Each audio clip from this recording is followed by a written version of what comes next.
Titan Company presents The Rendezvous Season 6 celebrates 75 years of singing.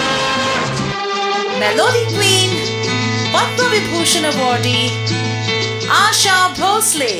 चुरा लिया है तुमने जो दिल को, नजर नहीं चुराना सनम। नमस्कार, मैं बेंगलोर आ रही हूँ और आप लोगों से मिलना चाहती हूँ। ये बहुत साल हो गए मैं बेंगलोर आती हूँ, लेकिन अभी बहुत सालों से 10-20 साल से तो मैं आई नहीं हूँ।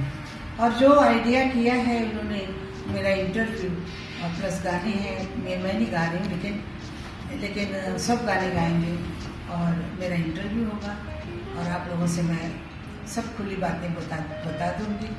और जैसे घर में आप बैठते हैं और वैसे ही बातें होंगी जैसे हम करते हैं।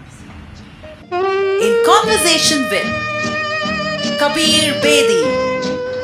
Titans, The Rendezvous with ASHA Bhoslew will be the most spectacular show that you will ever see, because it will be renditions of ASHA Bhoslew's songs over 75 years of singing, and it will be her 85th birthday, and we are celebrating it all on the 9th of September with me presenting the whole show, and I think you'll have the time of your life when you come to hear it all.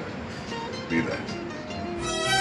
Conceived, directed and produced by MAAM Entertainment at Chowdhury Memorial Hall, Bangalore on Saturday the 9th of September, evening 6:30. Come and witness the extravaganza. रात बाकी बात